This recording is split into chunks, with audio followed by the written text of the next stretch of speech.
Well, Rome's nearly at the finish line. The Italian Open has been anything but clean. Late nights, rain delays, 2 a.m. finishes, and a men's semi-final now suspended in the deciding set thanks to the weather. One women's final that's going to give us brilliant contrast. Coco Gauff back in the Rome final for the second year running. Elina Svitolina, a two-time champion here in Rome, back in the title match for the first time since her 2017 and 2018 triumphs. On the men's side, Casper Ruud, that is through. Jannik Sinner is 2 games from joining him, but Danil Medvedev is still aligned with rain forcing the semi-final to Saturday. And we've got a little Aussie glimpse for you as well. As always, if you like your tennis content and you want to stay up to date, make sure to hit like on the video, hit subscribe on the channel, and let's get into today's Tennis Daily. And let's start with the women's semi-finals from a couple of days ago. Elina Svitolina getting past Iga Swiatek, and what a win it was. Svitolina took out the 3-time Rome champion Swiatek in a 3-set battle, 6-2, 4-6, 6-2. This is a clash of 2 former Rome champions. Swiatek's owned this tournament in recent years. Svitolina, as we said, has won it back in 2017 and 2018. The key stat for this one, break points. Svitolina had already saved 16 break points in a quarterfinal win over Elena Rybakina against Swiatek. She saved 11 of 16. And in the final set, she saved all 5 break points she faced. Pure survival under scoreboard pressure. Swiatek gave herself chances, plenty of them, but Svitolina kept slamming shut the door. So for all the good signs for Iga against Naomi Osaka, it wasn't to be here. The 3-set problem came back for her against another top 10 opponent. Svitolina's now beaten Swiatek twice this year after also getting past her in Indian Wells.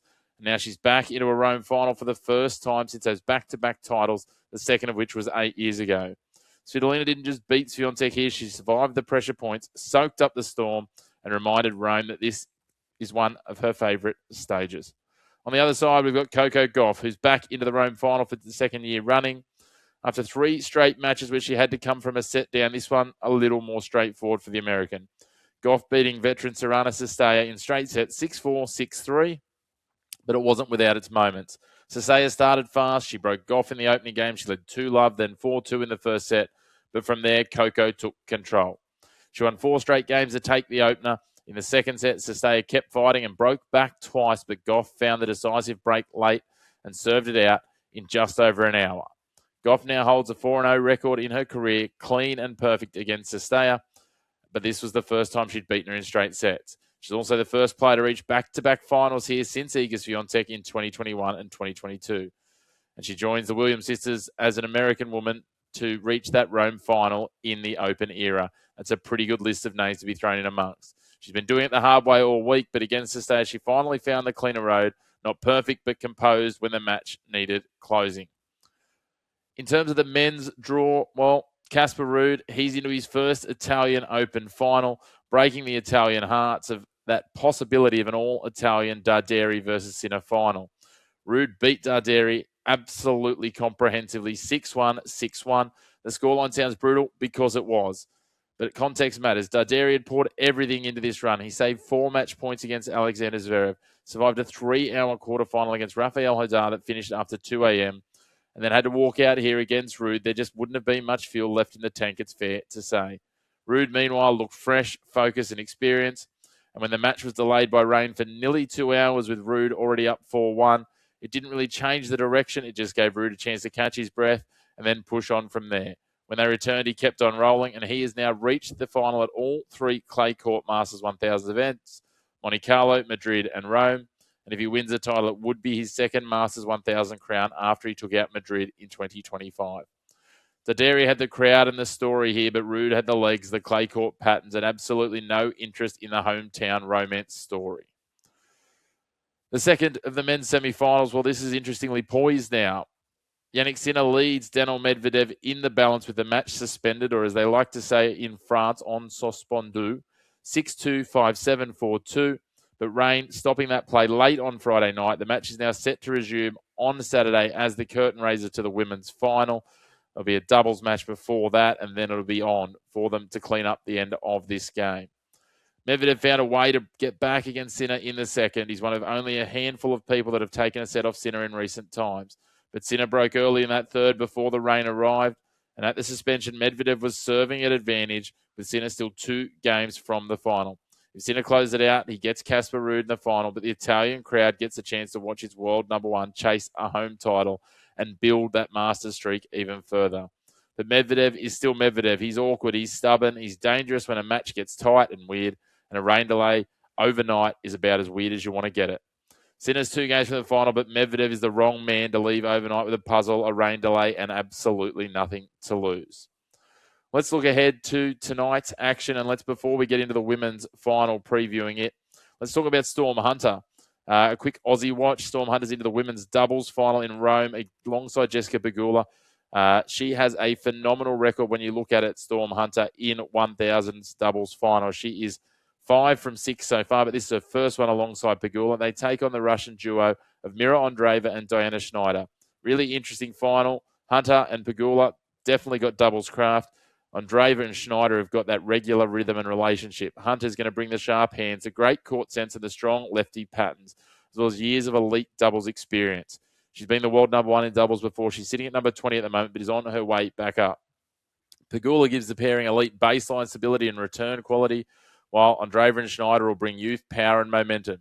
They're not strangers to big doubles stages. They won silver together at the Paris Olympics, and they've also played in 2 1,000 titles, including the Madrid Open not that long ago. For Storm, this is another big step in her return to the top doubles conversation, as I touched on, trying to make her way right back to that pinnacle. As I said, she's got really good finals pedigree.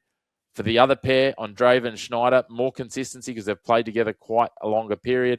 But, as we said, silver at the Olympics, that means they lost. They went down to Sarah Irani and Jasmine Paolini. They also lost one of their 2 previous 1000s finals. So, for Aussie tennis, there's still a shot alive in Rome with the singles campaign well and truly dead. Storm Hunter's flying the flag in doubles, and alongside Jessica Pegula, I think she's got a genuine shot of taking this Rome title.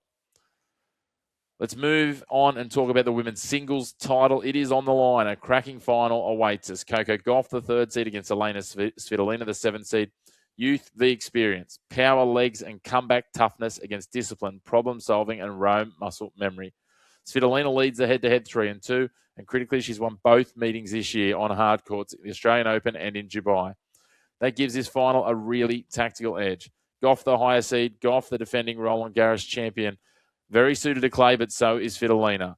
Gauff's back in the Rome final for the 2nd straight year, looking to go better. But Svitolina is the one who solved this matchup twice already in 2026. She's won Rome twice before in 2017 and 2018. Svitolina's run has been built on resilience. She handled the early rounds cleanly, and then came the heavy hitters. Against Elena Rybakina, she lost the first set, but changed the match. Then against Iga Swiatek, she did it again, saving 11 of 16 break points, including all 5 in the deciding set. This run's not about overpowering people. It is Svitolina's wheelhouse, absorbing pressure, adjusting mid-match, and asking hard questions. That'll matter here against Coco because Gauff will give her chances to compete physically, but Svitolina has to make Coco think. For Gauff, her path has been scrappier. She's not glided through Rome. She's fought through it. She came from a set down against Solana Sierra. The same against Iva Jovic. The same again against Mira Andreeva. Then finally, she finished with that straight sets result against Sorana Cestao in the semi-final. She won 4 straight games to claim that 2nd set. The tennis has not always been perfect, but the competitive response has been excellent. She's back in the Rome final. Now the question is whether she can go one better than last year. Svitolina has really troubled Gauff this year. She's forced Gauff to hit extra balls. She's not let Coco use just her pure athleticism. Svitolina is dangerous. Gauff can defend with anyone, but if Svitolina turns the rallies into patterns where Coco has to generate, finish, and stay patient all at once, frustration and errors can creep in. She's got the 2 wins this year against her. There's no mystery here. As she said after the semi-final, they've played many times. They both know the fight that the other one brings, and she'll be rewatching her last matches against her to bring the tactical edges. For Coco, she needs to get her serve firing. If the double faults creep in, she could be in a lot of trouble. If she serves well, she can control the first ball and start to get on top against Svitolina.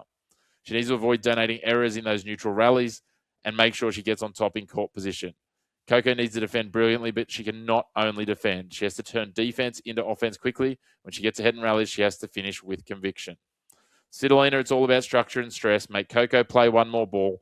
Keep things in her wheelhouse. Use the angles to make Gauff hit on the move. And above all, protect the break points the way she has all tournament. Extend the rallies, keep returns in play, and make Coco generate under pressure. This final is not just about who hits bigger. This is about who controls the shape of the match. Coco's trying to win Rome for the first time after finishing runner-up last year. Svitolina is trying to win her third Rome title 8 years after her last one. On a Sports Young headline acts against a former champion who's rediscovering her best tennis on one of her best stages and looking like she might even be getting better than her previous peaks. Gauff brings the legs, the fight, and the future. Svitolina brings the scars, the structure, and the Rome resume. This final is not just power versus defense. It is youth trying to break through experience that refuses to fade. I've got Elina Svitolina taking this one in 3 sets. I think it's going to be absolutely enthralling, but I think she gets it done and sets the stage perfectly for what I expect to be a huge men's final the next night between Sinner and Casper Ruud. But that's your Rome Finals weekend picture. Svitolina's on the run. She's going to take on Gauff. Ruud is waiting in the men's final, and Sinner versus Medvedev just has to fall over the finish line. It's all Sinner's to lose, but Medvedev can be tricky. Plus, we've got Storm Hunter flying the Aussie flag, so there's so much to look forward to and be keen for tonight. As always, if you like your tennis, make sure to hit like on the video, hit subscribe on the channel, and we look forward to being back again tomorrow, recap the women's final, look ahead to the men's as well. Rome's battled the clock and the weather all week. Now it gets a women's final worthy of the chaos. We'll be back again tomorrow. A big thank you to you for tuning in.